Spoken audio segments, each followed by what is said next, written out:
નમસ્કાર દર્શક મિત્રો, લોકશાહી શાસન વ્યવસ્થામાં વિધાનસભા ગૃહની ભૂમિકા નિર્ણાયક છે.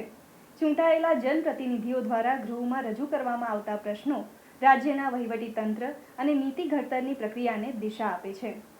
લોકહિતના મુદ્દાઓ પર ગહન ચર્ચા કરી તેનું સચોટ નિરાકરણ લાવવું એ વિધાનસભાની કાર્યપ્રણાલીનું મુખ્ય અંગ છે. સ્વાગત છે આપનું રાજ્યના સર્વાંગી વિકાસ અને લોકશાહીની ગરિમાને ઉજાગર કરતી આ શ્રેણી લોકશાહીના ધબકારામાં. દર્શક મિત્રો, 15મી ગુજરાત વિધાનસભાના 8મા સત્રમાં આજના દિવસે હાથ ધરાયેલી મહત્વની કાર્યવાહીના સંકલિત અંશો લઈને અમે ઉપસ્થિત થયા છીએ કાર્યક્રમ લોકશાહીના ધબકારામાં. તો આવો નિહાળીએ લોકશાહીના ધબકારા. ઓર્ડર. પ્રશ્ન ક્રમાંક 3 માન્ય શ્રી વિમલભાઈ ચુડાસમા.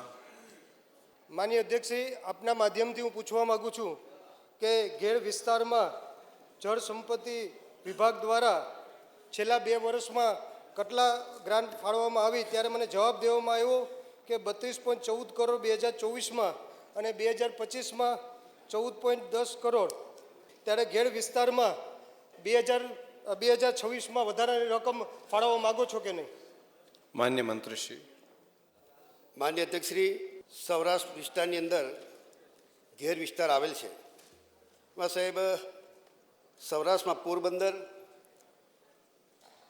જૂનાગઢ જિલ્લામાં ઉત્તર પશ્ચિમ આવેલ 3,48,419 એકરનો વિસ્તાર આ ઘેર વિસ્તાર તરીકે ઓળખાય છે.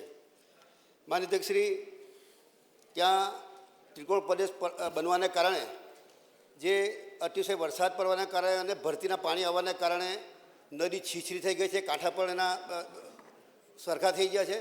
એને લઈને ચોમાસામાં જે વરસાદ પડે એ સાહેબ 4 થી 5 મહિના સુધી એ વરસાદ ત્યાં રહે અને એના કારણે ખેડૂતોને ખેતી પણ પાછળથી કરવી પડે અને એના કારણે ઉત્પાદનમાં પણ માઠી અસર પડે. એના માટે માન્ય અધ્યક્ષશ્રી, ફેઝ 1, ફેઝ 2 અને ફેઝ 3 આ 3 તરીકે અમે અહીંયા ગ્રાંતિ કરી છે.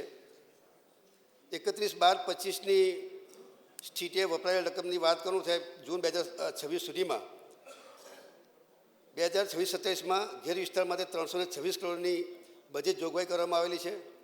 ઘેર વિસ્તારના ભૌગોલિક પરિસ્થિતિના કારણે ચોમાસામાં ભરાતા પાણીના ઝડપી નિકાલ માટે નદીને રિગ્રેડિંગ, ખેતરોનું ધોવાણ થતું અટકાવવાના, પારાનું મજબૂતાઈ કરવાની, અવારનવાર જે નાળા પુલિયા સાહેબ 1978ની અંદર આ જગ્યાએ આ કામગીરી કરેલી હતી.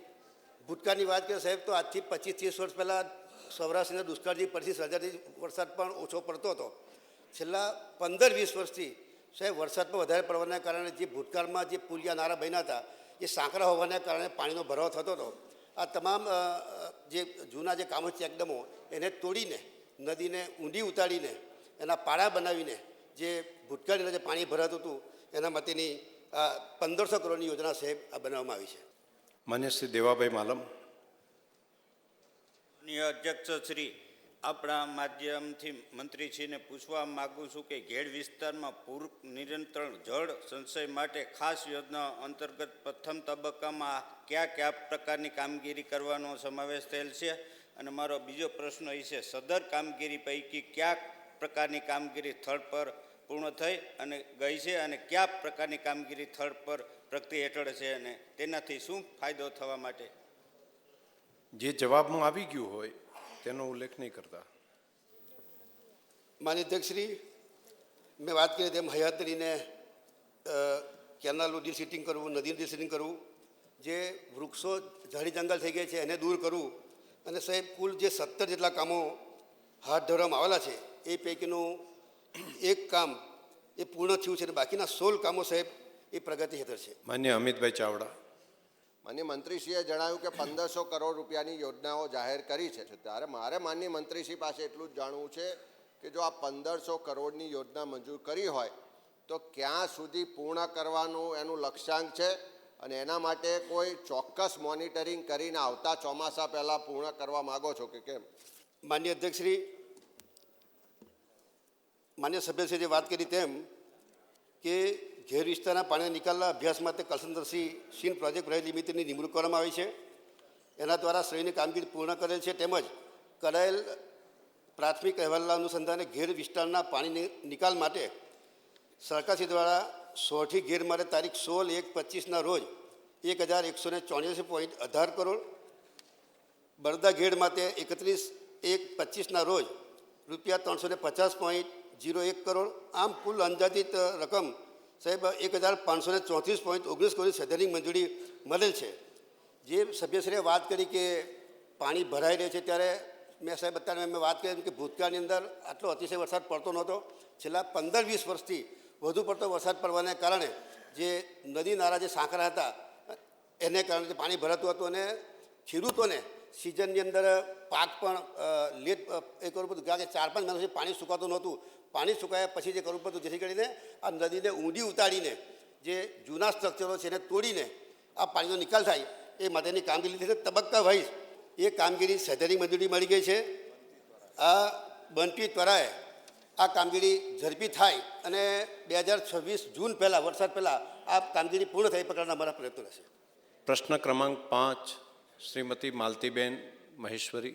માન્ય અધ્યક્ષશ્રી, એક સમય કહેવાતો સૂકો પ્રદેશ મારો કચ્છ જિલ્લો આદરણીય પ્રધાનમંત્રી શ્રી નરેન્દ્રભાઈ મોદીજીની દિગ્દ્રષ્ટિના કારણે પાણીની વિવિધ યોજનાઓ, નર્મદાનું પાણી ત્યાં સુધી પહોંચાડી અને પાણી પુરવઠાની વિવિધ યોજનાઓ થકી આજે જ્યારે પાણીદાર બન્યું છે, ત્યારે આપશ્રીના માધ્યમથી માન્ય મંત્રીશ્રી પાસેથી જાણવા માગું છું કે અંજાર જૂથ યોજના, એની સુધારણા યોજના કરવાના કારણો શું છે અને જે 46 ગામોને આ યોજનાનો લાભ મળવાનો છે એમાં કુલ કેટલી વસ્તીને આ લાભ મળવાનો છે? માન્ય મંત્રી. માન્ય અધ્યક્ષશ્રી, અંજાર જૂથ પાણી પુરવઠા યોજનામાં તાંત્રિક રીતે પાણીને મેળવતા ગામોને નિયમિત પાણી પૂરું પાડવા તેમજ જૂથ યોજનામાં સમાવિષ્ટ ગામોને સરકારશ્રીના પ્રવર્તમાન ધોરણધોરણ મુજબ અત્યારે હાલમાં 70 એલપીસીડીમાંથી સાહેબ 100 એલપીસીડી મુજબનો પાણીનો જથ્થો પૂરો પાડવા માટે સુધારણા યોજનાની જરૂરિયાત ઉપસ્થિત થયેલ છે અને આનાથી માન્ય અધ્યક્ષશ્રી અંજાર જૂથ સુધારા પાણી પુરવઠા યોજનાથી 1.30 લાખથી વધુ વસ્તીને એનો લાભ મળનાર છે.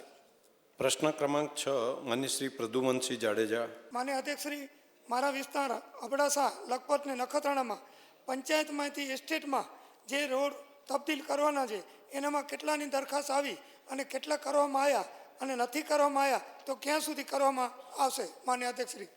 માન્ય અધ્યક્ષશ્રી, માનનીય ધારાસભ્યશ્રીની રજૂઆત 2023માં ને 2024માં આવી છે. આપણે 2017ની અંદર પરિપત્ર કરેલો છે. 6 કેટેગરીમાં આપણા રાજ્ય સરકારના રસ્તાઓ હોય છે: expressway, national highway, state highway, MDR, ODR અને VR. એમાંથી માનનીય અધ્યક્ષશ્રી રાજ્ય હસ્તક, એટલે કે રાજ્ય હસ્તક જે માર્ગ અને મકાન વિભાગ છે એના હસ્તક નેશનલ હાઈવે, સ્ટેટ હાઈવે અને એક્સપ્રેસવે અંતર્ગત એની કામગીરી, એને સ્ટ્રેન્થનિંગ કરવાનું, પહોળા કરવાનું, એને 4 વે કરવાનું, આ બધા કામ એ કરતા હોય છે. આ જ વિભાગ હસ્તક જે પંચાયત હસ્તક જે રસ્તાઓ છે એમાં MDR, VR અને ODR, આ 3 રસ્તાઓ રાજ્ય હસ્તક પંચાયત વિભાગ કરતું હોય છે. માન્ય અધ્યક્ષશ્રી, એમાં MDR જો 10 કિલોમીટર કરતાં વધારે હોય, PCU એ વધારે હોય એટલે પેસેન્જર કાર યુનિટ જો વધારે હોય તો એને આપણે 4 લાઇન પણ કરતા હોઈએ છીએ, એનું સ્ટ્રેન્થનિંગ ને વાઇડનિંગ પણ કરતા હોઈએ છીએ. પરંતુ માન્ય અધ્યક્ષશ્રી, માન્ય સભ્યશ્રીના જે 16 રોડ છે એ ODR અને VR કક્ષામાં આવે છે અને એ ODR અને VR કક્ષામાં હોવાથી એને આપણે રાજ્ય હસ્તક લઈ શકતા નથી. પરંતુ જે આ 16 રોડ છે એ ODR અને VR છે. પહેલામાં MDR જે 10 કિલોમીટરથી ઉપર હોય તે એ લઈ શકાય અને બાકીના જે રૂટ એમાં આપણે રાજ્યનું R&B વિભાગ કામ કરતું હોય છે. માનનીય અધ્યક્ષશ્રી, મૂળતઃ સ્ટેટના રોડ જે સ્ટ્રેન્થનિંગ કરવાના હોય, વાઇડનિંગ કરવાના હોય, એ જ સ્પેસિફિકેશન પ્રમાણે એ પંચાયતના રોડ પણ આપણે એને વાઇડનિંગ કરીએ છીએ, રિસર્ફેસિંગ કરીએ છીએ, અને સાથે એને પહોળા કરવાની જરૂર પડે વાઇડનિંગ, તો એ પણ કરીએ છીએ. એટલે માનનીય અધ્યક્ષશ્રી, એમાં કંઈ રાજ્ય હસ્તક આવે તો જ એ રોડ સારા કરી શકીએ એવું હોતું નથી. અત્યારે 2017ના GR પ્રમાણે માનનીય અધ્યક્ષશ્રી ફક્ત MDR સુધીના રોડ આપણે કરીએ છીએ, અને છતાં પણ કોઈ સ્ટેટ હાઈવે જતો હોય અને વચ્ચેનો જે ભાગ છે એ વચ્ચેના ભાગમાં ક્યાંક એ પંચાયત હસ્તકનો ટુકડો રહી જતો હોય તો એને આપણે લઈએ છીએ. બાકી VR અને ODRને આપણે રાજ્ય હસ્તક કરતા નથી. પ્રશ્ન ક્રમાંક 8, શ્રીમતી કંચનબેન રાદડિયા. માનનીય અધ્યક્ષશ્રી, મહિલા મિલકત સંબંધિત દસ્તાવેજોની નોંધણી ફી આપવાનો મુખ્ય હેતુ શું છે, અને મહિલા સંબંધિત ફી માફી યોજના ક્યારથી અમલમાં આવી? માનનીય અધ્યક્ષશ્રી, મહિલાઓની આર્થિક અને સામાજિક સ્થિતિના સશક્ત બને તે હેતુથી રાજ્ય સરકાર દ્વારા નોંધણી ફી માફી આપવામાં આવી, અને તારીખ 11/6/2004ની મહિલાઓને નામે થતા સ્થાવર મિલકતના દસ્તાવેજો પણ નોંધણીની ફી માફી યોજનાનો અમલ કરવામાં આવેલ છે.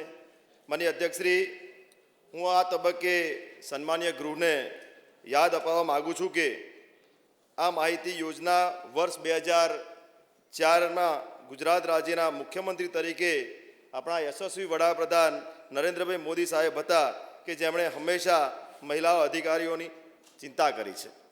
પ્રશ્ન ક્રમાંક 9, મનીષજી પરસોત્તમભાઈ પરમાર.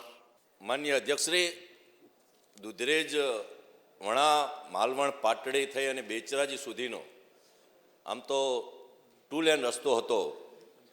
વર્ષોથી અમારી માંગણી હતી. આમ તો મોરબી સિરામિક ઉદ્યોગની અંદર મોટાભાગના ક્લે મિનરલ્સ એ રાજસ્થાનથી આવતા હોય છે, ને ત્યારે આ 4 લેન 2 લેનના બદલે 4 લેન મંજૂર કરવામાં આવ્યો છે, અને એ પણ 3 તબક્કામાં મંજૂર કર્યો છે, ને 856 કરોડ જેટલી માતબર રકમ આ દુધરેજથી વણા માલવણ પાટડી બેચરાજી સુધીની મંજૂર કરી છે. એના માટે માનનીય મુખ્યમંત્રીશ્રીનો ખૂબ ખૂબ આભાર માનું છું. એ 4 લેનની કામગીરી ક્યાં સુધીમાં પૂર્ણ કરવા માટેનું આયોજન છે એ માનનીય મંત્રીશ્રી જણાવે. આભાર. માનનીય અધ્યક્ષશ્રી, આ ખૂબ મહત્વનો ઇન્ડસ્ટ્રીયલ અને તીર્થધામમાંથી પસાર થતો આ રસ્તો છે. માનનીય અધ્યક્ષશ્રી, 3 તબક્કામાં આ રોડ પૂરો કરવાનું, 4 લેન કરવાનું આપણું આયોજન છે રાજ્ય સરકારનું. માલવણથી દસાડા રોડ 10 મીટર સપાટીમાંથી 4 લેન કરવાનું કામ એપ્રિલ 2027 સુધીમાં પૂરું કરવાનું આયોજન છે. દસાડાથી બહુચરાજી 10 મીટર સપાટીમાંથી 4 માર્ગીયકરણ કામગીરીનું ટેન્ડર મંજૂરી હેઠળ છે, અને જે વર્ક ઓર્ડર આપીશું એના પછી 1.5 વર્ષની મુદત છે, એટલે 18 માસની મુદત છે. દુધરેજથી માલવણ રોડ એ 6.10 મીટરની સપાટીમાંથી 4 લેન કરવાનું કામ એના નકશા અંદાજો અને તાંત્રિક મંજૂરી હેઠળ છે, જે મંજૂર થયેથી ટેન્ડર પ્રક્રિયા હાથ ધરવામાં આવશે. સાહેબ, આ રસ્તો બનશે એટલે 25 થી 30 ગામોની અંદાજે 16 લાખ જેટલી વસ્તી, ઉદ્યોગો અને પ્રવાસન સ્થળ બહુચરાજી યાત્રાધામને વેગ મળશે. માનનીય અધ્યક્ષશ્રી, આપણે જ્યારે રાજકોટથી અમદાવાદ તરફ આવીએ છીએ એટલે માનનીય અધ્યક્ષશ્રી ડોળિયાથી તે મૂળી સુધી કેવળ 16 કિલોમીટરનો રોડ 4 લેન કરવાનો બાકી રહે છે. પરંતુ માનનીય અધ્યક્ષશ્રી, આ રોડનું મહત્ત્વ જોતા રાજકોટથી સુરેન્દ્રનગર થઈ મહેસાણા, બહુચરાજી મહેસાણા અને છેક પાલનપુરના આપના વાવ થરાદ સુધી પણ એક કનેક્ટિંગ રોડ મળે એ પ્રકારે સરકારે આયોજન કરેલું છે. માન્ય સુખાજીભાઈ ઠાકોર. શ્રી, આપણા માધ્યમથી માન્ય મંત્રી પાસે જાણવા માગું છું કે રાજ્યના રસ્તાને વાઇડિંગ કરવા માટે કયા ધારાધોરણો છે, અને રસ્તો 4 લેન થવાથી ટ્રાફિક કેપેસિટીમાં શું ફેરફાર થશે? માનનીય અધ્યક્ષશ્રી, આપણે રસ્તાઓ પહોળા કરવા માટે દાખલા તરીકે 3.75નો હોય તો એને 7 મીટરનો કરવો, અને 7 મીટરનો હોય તો 10 કરવો, અને 10માંથી 4 લેન કરવો, એના કેટલાક ધારાધોરણ બનાવે છે. એમાં જો કોઈ મહત્ત્વનું ધારાધોરણ હોય તો પેસેન્જર કાર યુનિટ છે, એટલે PSU છે, કે પ્રતિ એ કેટલા વાહનો ત્યાંથી પ્રતિદિન પસાર થાય છે. માનનીય અધ્યક્ષશ્રી, 3.75 મીટરનો રોડ હોય, 3.75 મીટરનો રોડ હોય તો 2000 PSU પર ડે પસાર થતા હોવા જોઈએ. 5.5 મીટર કરવો હોય તો 6000, 7થી 10 મીટરમાં 10,000, અને 4 લેન હોય તો 40,000. માનનીય અધ્યક્ષશ્રી, સાધનો હોય હાલ, એટલે આની સીધી જે કેપેસિટી છે બમણી ને તબણી થઈ જાય. એટલે ભવિષ્યમાં પણ આ પહોળા કરવાથી, આ રસ્તા પહોળા કરવાથી, ભલે અત્યારે માનનીય અધ્યક્ષશ્રી 4 લેનમાં 40,000ની કેપેસિટી હોય, પરંતુ એ ભવિષ્યમાં આ 4 લેન થવાથી સંખ્યા જો વાહનોની વધે તો પણ એને એબ્સોર્બ કરી શકે, એ પ્રકારનું આખું આ નેટવર્ક આપણે તૈયાર કર્યું છે.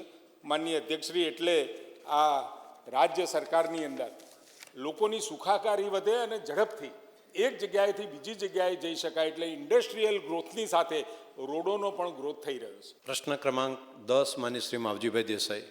માન્ય અધ્યક્ષશ્રી, મારા રાજ્ય સરકારનો આભાર માનું છું કે મારા વિસ્તારની અંદર થરાદથી ધાનેરા માટેની જે કેનાલના માધ્યમથી નર્મદાનું પાણી પહોંચી શકે એમ નહોતું, એ જગ્યાએ પાઇપલાઇનના માધ્યમથી એ વિસ્તારને પાણી આપ્યું છે. એ બદલ માન્ય મુખ્યમંત્રીશ્રીનો આભાર માનું છું. અને માન્ય મંત્રીશ્રીને હું પૂછવા માગું છું કે ધાનેરા તાલુકાના તમામ ગામોના તળાવો ભરવા માગો છો કે કેમ? પછી જે ગામો મોટા છે, કે એનો વિસ્તાર ઘણો મોટો છે, એ ગામોમાં 4-4 અને 5-5 તળાવો છે, તો એકથી વધારે તળાવ ભરવા માગો છો કે કેમ? અને પ્રશ્ન 3, કે ધાનેરા તાલુકાના ટોટલ કેટલા તળાવો ભરાશે, એ માન્ય મંત્રીશ્રીને પૂછવામાં. માન્ય અધ્યક્ષશ્રી, જવાબ આપતા પહેલાં સાહેબ, હું એક સિંચાઈ માટેનો ખેડૂતોનો જે નિર્ણય થયો છે આપને ધ્યાને લાવું છું. ગત ચોમાસું સર મોડું પૂર્ણ થયેલ અને પાછુતરા કમોસમી વરસાદના કારણે પણ પાકમાં નુકસાન ગયેલું હતું. ખરીફ પાકને પણ નુકસાન થયું હતું, અને રવિ સિઝનમાં પણ વાવણી લેટ થવાને કારણે જે રવિ સિઝનમાં પણ વિલંબ થવાની સંભાવનાઓ છે. ત્યારે આ પરિસ્થિતિને ધ્યાને રાખીને રાજ્યના સંવેદનશીલ મુખ્યમંત્રી શ્રી આદરણીય શ્રી ભૂપેન્દ્ર પટેલ સાહેબે ખેડૂતોના હિતમાં તથા પીવાના પાણીના અન્ય આરક્ષણને ધ્યાનમાં રાખીને રવિ સિઝન માટે સાહેબ 30/4/26 સુધી સિંચાઈ માટે પાણી ચાલુ રાખવાનો મહત્વપૂર્ણ નિર્ણય લેવામાં આવ્યો છે. આ નિર્ણયથી રાજ્યના ખેડૂતોને જરૂરિયાત પૂરતું પાણી મળશે અને કૃષિ ઉત્પાદનમાં વધારો થવાનો છે. માન્ય અધ્યક્ષશ્રી, માન્ય સભ્યશ્રી માવજીભાઈએ જે પ્રશ્ન પૂછ્યો એમાં સાહેબ થરાદ ધાનેરા પાઇપલાઇન યોજના અંતર્ગત મૂળ આયોજન હેઠળના 55 ગામોના તળાવો જોડવાનું આયોજન કરવામાં આવેલ હતું. આ ઉપરાંત બીજા 31 ગામોના તળાવોને પણ જોડવા માટે મંજૂરી આપવામાં આવેલ. આમ સાહેબ ધાનેરા તાલુકાના 86 ગામોના તળાવોને આ પાઇપલાઇન દ્વારા જોડી પાણી પહોંચવાનું આયોજન કર્યું છે. માન્ય અધ્યક્ષશ્રી, સભ્યશ્રી મોટા ગામોમાં જે 1થી વધુ તળાવ ભરવા માટેની જે વાત લઈને આવ્યા છે, એ બાબતે મને જણાવતો આનંદ થાય છે કે અમારી માનનીય ભૂપેન્દ્રભાઈ પટેલની સરકાર ખેડૂતોના હિત માટે સદા તત્પર છે. ત્યારે ખેડૂતોને સિંચાઈ માટે જેટલા પાણીની જરૂરિયાત હશે તે આપવા માટે કટિબદ્ધ છીએ. ધાનેરા તાલુકાના 11 ગામોમાં 1થી વધુ તળાવોનું જોડાણ આપીને આ પાઇપલાઇન મારફતે પાણી પૂરું પાડવામાં આવ્યું છે. મને અધ્યક્ષશ્રી, તળાવની વાત કરું ત્યારે થરાદ ધાનેરા પાઇપલાઇન દ્વારા તળાવમાં થરાદ તાલુકાના મૂળ આયોજન હતું 61 ગામોનું. એમાંથી રદ કરવાના થયા 15 તળાવો. નવા મંજૂર થયેલ 61, આમ કુલ 107 તળાવ આ થરાદ તાલુકામાં ભરવામાં આવ્યા. ધાનેરા તાલુકાના મૂળ આયોજનના 55 તળાવો હતા. નવા મંજૂર થયેલ તળાવ 31, આમ સાહેબ 86 તળાવો હતા. અને 11 ગામો કરતાં વધુ તળાવો, 1થી વધારે તળાવો ભરવામાં આવ્યા છે. ડીસામાં સાહેબ 1નું આયોજન હતું અને નવામાં 7 હતા. આમ કુલ 8 તળાવો હતા. આમ કુલ સાહેબ મૂળ આયોજનમાં 117 ગામ હતા. એમાં નવા મંજૂર થયેલ 99 અને કુલ સાહેબ 201 તળાવની અંદર પાણી ભરવામાં આવેલ છે. માન્ય અનિકેતભાઈ ઠાકર. આપના માધ્યમથી માનનીય મંત્રીશ્રીને પૂછવા માગું છું કે નર્મદાના પૂરના વધારાના પાણીનું ઉત્તર ગુજરાતના વિસ્તારોમાં વિતરણ કરવા માટે હાલમાં પાઇપલાઇનો દ્વારા કેટલા ગામો જોડવામાં આવેલ છે? માન્ય અધ્યક્ષશ્રી, નર્મદા પૂરના વધારાના પાણીનું ઉત્તર ગુજરાત વિસ્તારમાં વિતરણ કરવા માટેના હાલમાં 14 જેટલી પાઇપલાઇનો કાર્યરત છે અને જેના થકી સાહેબ કુલ 647 ગામો જોડવામાં આવેલ છે. પ્રશ્ન ક્રમાંક 12 માન્ય શ્રી અમૃતજી ઠાકોર. પાટણ જિલ્લાના 38 અને બનાસકાંઠા જિલ્લાના 2 એમ 40 ખેડૂતોને વળતર ચૂકવવાનું બાકી છે. તો માન્ય અધ્યક્ષ, આ વળતર ચૂકવવા માટે જે ખેડૂતો 40 બાકી છે એ ખેડૂતોને કોઈ વિશેષ એમાં વધારો કરવા માગો છો કે કેમ? માન્ય અધ્યક્ષશ્રી, જે સભ્યશ્રી અમૃતજીએ જે વાત કરી સાહેબ, આમાં મહેસૂલ વિભાગ તરફથી કોઈ મોડું થયું નથી, પરંતુ 2013નો જમીન સંબંધનો નવો કાયદો આવવાને કારણે એના નિયમોને એ બનવામાં 2017માં થયા અને સાહેબ એ વખતે આ જમીન સંબંધની કાર્યવાહી ચાલતી હતી અને આ નવા કાયદો આવવાને કારણે એ સ્થગિત થઈ ગઈ. સાહેબ 2017માં રીસર્વે પ્રોમોગેશન પણ લાગુ પડતા ક્ષેત્રફળમાં વધઘટ અને કબજામાં ફેરફાર થયેલ અને સાહેબ અંદરો અંદર આ પારિવારિક લડાઈને કારણે સાહેબ આ જે પરિવાર છે અંદર લડાઈને કારણે રાધનપુર કોર્ટમાં પણ આ માપણી અંગેનો વિવાદવાળો કેસ દાખલ થયેલ અને સાહેબ જે વર્તનની જે વાત કરે છે સાહેબ, એમાં જે કુલ જમીન સંપાદન જે કરવાની હતી એમાં સાહેબ 4029.65 જમીન સંપાદન કરવાની હતી. એ પૈકી સાહેબ 4027.19 હેક્ટર સંપાદિત થઈ ગઈ, એટલે કે 99.94% જમીન સંપાદન કરવામાં આવેલી છે. અને સંપાદન કરવાની બાકી જમીનની વાત કરું સાહેબ તો હેક્ટરમાં 2.47 હેક્ટર બાકી છે અને બીજી 6 ગુંઠા કે જે 6 ગુંઠાવાળી જગ્યા સાહેબ એમાં કેનાલ ઉપર જવા માટે રસ્તા માટે આ 6 ગુંઠાનું બાકી છે. એમાં જેમ બને એમ ઝડપીથી, કારણ કે જે અંદરના વિવાદો હતા, વિવાદને કારણે આ ખેડૂતોને પૈસા નહોતા મળ્યા અને સાહેબ એમાં 16 જેટલા આ જે મેં વાત કરી સાહેબ 2.47 ગુંઠા એમાં 16 જેટલા ખેડૂતો છે અને નવી વારસાઈ થવાથી લગભગ સાહેબ 85 જેટલા ખેડૂતો આમાં નોંધાયેલા છે ને એમના ઝઘડાના કારણે ડિલે થયું છે. માન્ય જિજ્ઞેશભાઈ મેવાણી. શ્રી, આપના માધ્યમથી માન્ય મંત્રીશ્રીને પૂછવા માગું છું, આ બંને જિલ્લામાં માઇનોર અને ડિસ્ટ્રીબ્યુટરી કેનાલોનું કેટલું કામ બાકી છે અને ક્યાં સુધી પૂરું કરવા માગીએ છીએ? બીજું, મારા વિધાનસભા વડગામમાં આ પર્સનલી અવગત છો એમ છે, લાલજી મામાના સમયથી મુક્તેશ્વર ડેમના કર્માવત તળાવનો પ્રશ્ન હતો. એપ્રિશિએટ કરું છું, સરકારે પ્રોજેક્ટ મંજૂર કર્યો, તો એ પ્રોજેક્ટ ક્યાં સુધીમાં પૂરો કરવા માગો છો? માન્ય મંત્રીશ્રી, એમને એક પ્રશ્ન એવો પૂછ્યો કે કેનાલોનું છે નેટવર્ક કેવડું છે અને એમાં માઇનોર સબ માઇનોર કોઈ બાકી હોય તો એવી કેટલી છે, એક. અને બીજું એમણે કર્માવત જે છે તલાવ ત્યાં આગળ એને યોજના જે છે રાજ્ય સરકારે મૂકી છે એ પૂરી કરવા માગો છો કે કેમ? માન્ય અધ્યક્ષ, રાજ્ય સરકાર ખેડૂતો માટે કટિબદ્ધ છે.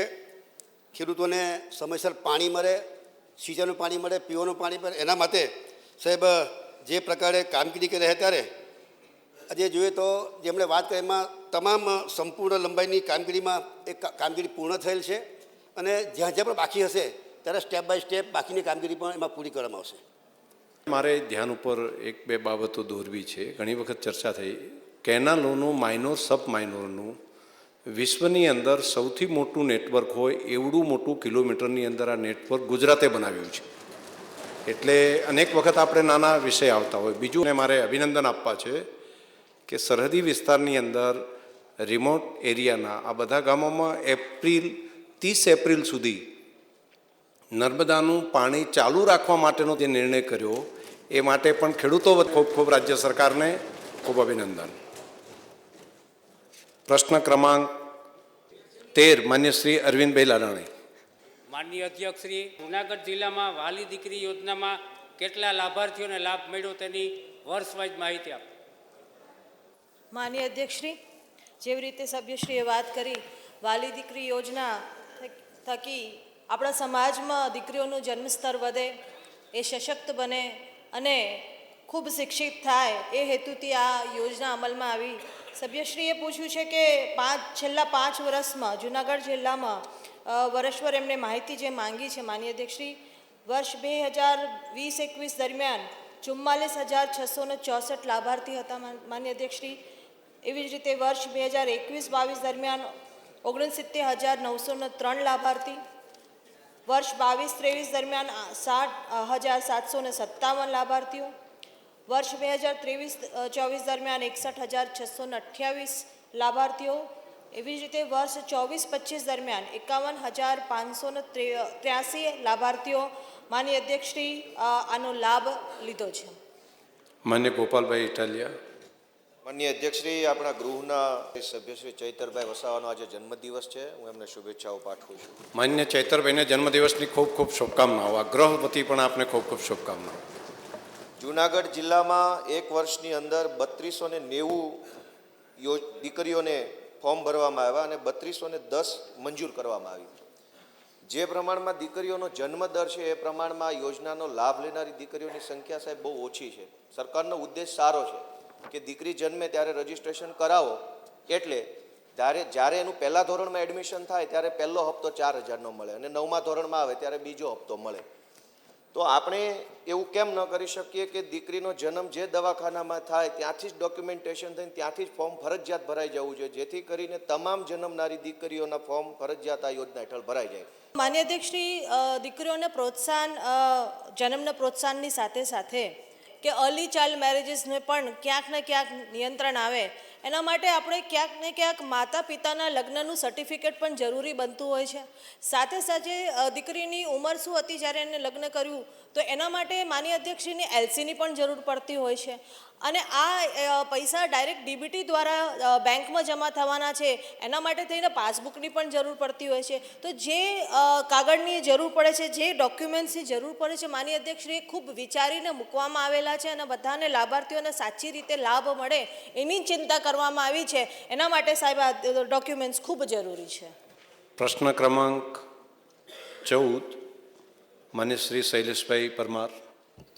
માન્ય અધ્યક્ષ, મારે પૂછવું છે કે પેટા પ્રશ્નમાં કેન્દ્ર સરકાર જળ સંચય ભાગીદારી અંતર્ગત કેન્દ્ર સરકાર પાસે આ યોજના અંતર્ગત કોઈ ગ્રાન્ટ માંગવામાં આવી છે કે કેમ? કોઈ પત્ર લખવામાં આવ્યું છે કે કેમ? માન્ય અધ્યક્ષશ્રી, સભ્યશ્રીએ જે વાત કરી કે કેન્દ્ર સરકાર દ્વારા કેટલા રૂપિયા આપવામાં આવ્યા, માન્ય અધ્યક્ષશ્રી 31/5/2025થી શરૂ કરવામાં આવેલ જળ સંચય ભાગીદારી એનું સાહેબ ભાગ 1નું કામ 31/5/25 રોજ પૂર્ણ થયું. માન્ય અધ્યક્ષશ્રી, જળ સંચયની અને ભાગીદારીની જે વાત કરી એ માન્ય શૈલેષભાઈને કહું છું કે જળ સંચય જે પાણીને જળ સંચય કરવા માટેની જે યોજનાઓ છે સાહેબ જન ભાગીદારીથી, એટલે કે સ્વૈચ્છિક સંસ્થાઓ હોય, એનજીઓ હોય, ગ્રામ પંચાયત હોય અને વિવિધ વિભાગો દ્વારા પણ આ કામગીરી કરવામાં આવતી હોય છે. વિભાગોની વાત કરીએ ત્યારે પંચાયત ગ્રામ વિભાગ, ગ્રામ વિકાસ વિભાગ, કૃષિ ખેડૂત કલ્યાણ સહકાર વિભાગ, શહેરી વિકાસ વિભાગ, આ બધા જ વિભાગો દ્વારા પણ આ કામગીરી થતી હોય છે. તો દર્શક મિત્રો, ફરી મળીશું. ત્યાં સુધી રજા આપશો. નમસ્કાર.